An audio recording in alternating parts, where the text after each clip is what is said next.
हमारे सभासद और चेयरमैन साहिबा, सभी का मैं ऋषिया नगर में हार्दिक अभिनंदन और वंदन करता हूं।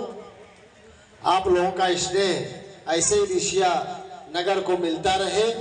सांसद जी और हमारी प्रज्ञा त्रिपाठी जो एमएलसी हैं, दोनों बहुत स्नेह रखती है ऋषिया से। यही बस हम लोगों का सौभाग्य है और इसी को मैं बहुत ज़्यादा ये समझता हूँ। अभी हम लोग सांसद जी के पास एक काम के लिए गए थे, 24 घंटा भी नहीं हुआ, वो काम सांसद जी द्वारा तुरंत करा दिया गया। ऐसे हमारे युवा सांसद और प्रज्ञा त्रिपाठी जी का भूर भूर अभिनंदन वंदन करता हूँ। जय हिंद, जय भारत। इस समारोह में स्वागत है, वंदन है। सभी ने अपना अमूल्य समय दिया है, उसके लिए हम धन्यवाद ज्ञापित करते हैं।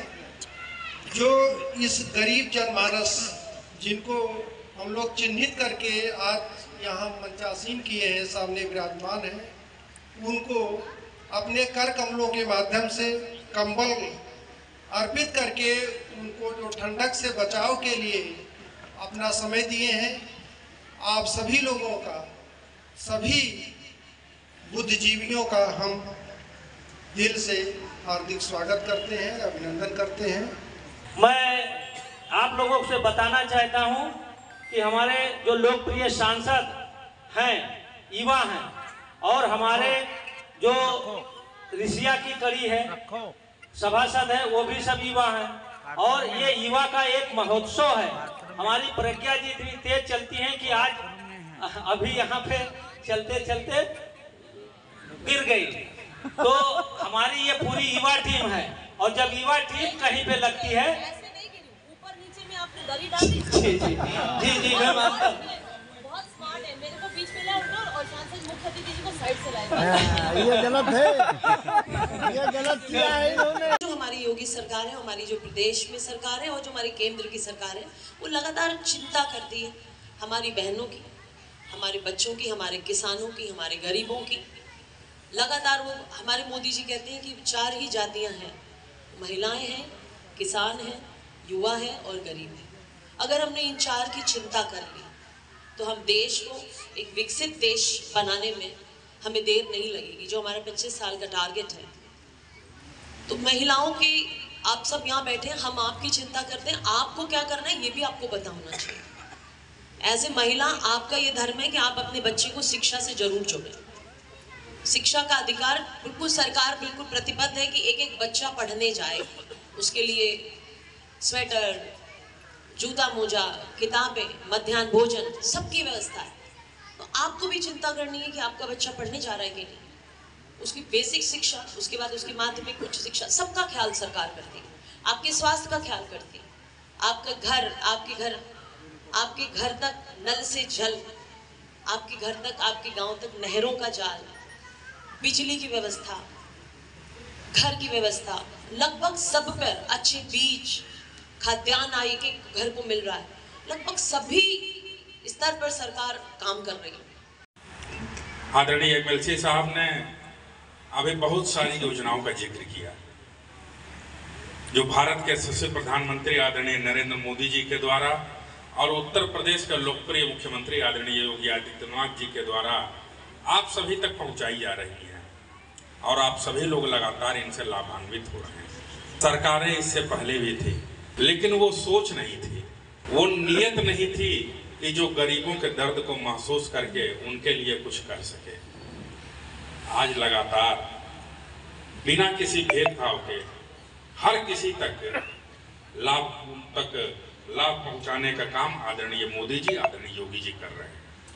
ये अलग बात है कि जब समय आता है, तो जब मोदी जी और योगी जी का समय आता है तो भेदभाव उनके साथ जरूर हो जाता है। मेरी आप लोगों से आग्रह है कि लगातार, अब भेदभाव हो भी रहा है तो भी तो वो लोग, और तमाम जनता का आशीर्वाद है उनके साथ है, तो लगातार जनता की सेवा के लिए आ रहे हैं। 1 बार नहीं, 2 बार नहीं, 3 बार, आगे भी आएंगे, क्योंकि गरीब जनता का आशीर्वाद है। तो हम भी भेदभाव न करें, अपना अपना हम भी छोटा छोटा सहयोग प्रदान करें, और गरीबों के गरीबों को सुविधाएं और लाभ देने में जो पुण्य मिल रहा है, हम भी उसके छोटे से भागीदार बन सकें। कई सारी योजनाओं से आप लोगों को नगर पंचायत रिसिया में लाभ मिल रहे हैं। रामू जी बताएंगे, मुन्नी देवी जी बताएंगे कि इससे पहले जब भारतीय जनता पार्टी की सरकार नहीं थी तब नगर पंचायत में कितना बजट आता था और अब कितना ज्यादा बजट आ रहा है, जबकि काम तो पहले भी काफी सारे हुए।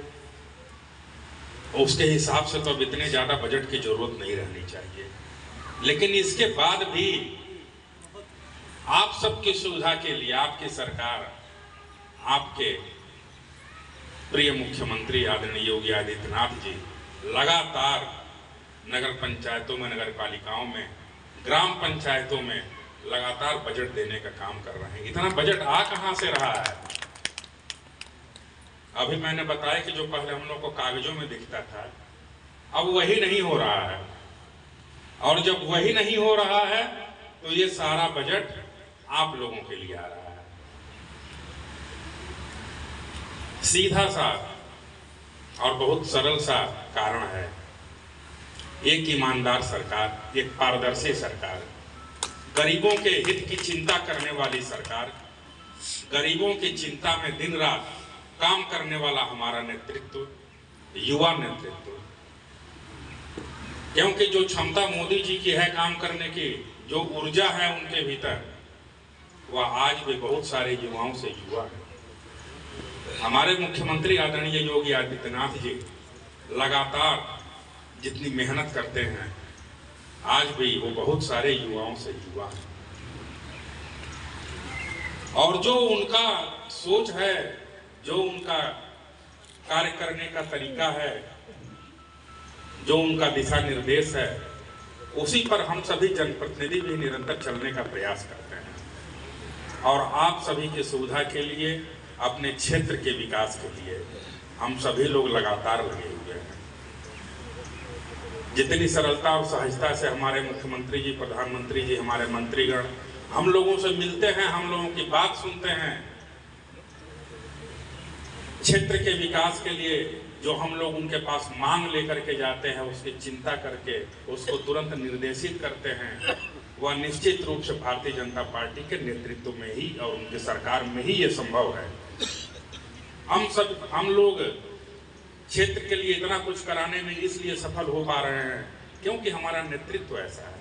आज आप सभी लोगों को यहाँ पर कंबल का वितरण होगा, आप सभी इसको लेकर के जाएंगे और यहाँ से अपने मोदी जी को और अपने योगी जी को आशीर्वाद देके जाइएगा कि लगातार आप लोगों की चिंता के लिए वो लोग ऐसे ही काम करते रहे, 5 साल, 10 साल, 15 साल, दशकों तक, जब तक वो रहे तब तक लगातार गरीबों के लिए काम करते रहें, उनको सुख सुविधा का ख्याल रखते रहें।